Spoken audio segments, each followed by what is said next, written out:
Good morning. Welcome again to Morning Devotions, and thank you again for our time together. I'd like us to go back to the little book of Jude today to deal with an issue that became an ever-growing problem in the early church, to the point that by the time we get to around 90 AD, 92 AD, when John writes the book of Revelation, one of the great challenges of the seven churches of Asia was the doctrine of the Balaamites, the doctrine of Balaam, where leaders began to this is how you make money and this is how you make people stumble. Now, let me begin to read you here, beginning in verse 3. Dear friends, although I was very eager to write to you about the salvation we share. Now, that's the desire of every man and woman of God. I want to write to you about the salvation we share. I want to write to you about the great things God has for us in our salvation. He said, but I felt I had to write and urge you to contend for the faith that was once for all entrusted to the saints. For certain men whose condemnation was written about long ago have secretly slipped in among you. Now notice that, secretly slipped in. We always think that false prophets are these guys on the televisions.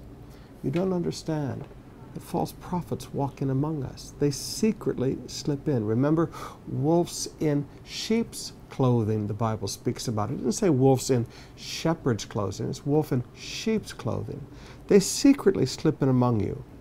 Notice now, they are godless men. These are men who don't live godly lives.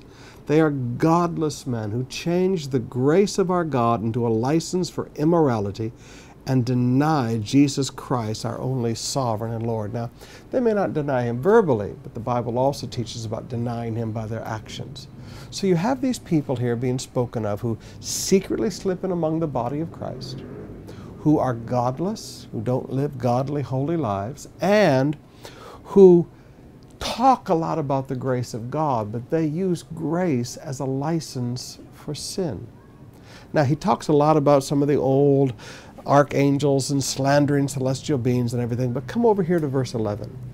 Woe to them. Who? Woe to these guys. Woe to them. They have taken the way of Cain. They have rushed for profit into Balaam's error. They have been destroyed in Korah's rebellion. Now, three great ways of describing these secret false prophets that come in like wolves in sheep's clothing among the people of God. They've taken the way of Cain. They don't want to offer good sacrifices. These are people that will not give to God. They will give to God what they want. They've taken the way of Cain. They reject the concept of a holy offering, and they give to God unacceptable offerings. They rush for profit into Balaam's error. For them, it's all about how can they make money. It's everything they're doing is money. I want to be a Connect Group leader because I want to make money. And there are many Connect Groups today in the world where the Connect Group leader keeps all the money, and his 12 give to him, and his 12 are to bless him. They rush for profit into Balaam's error. They've been destroyed in Korah's rebellion. They have no respect for the leaders over them. So you see three characteristics about these guys.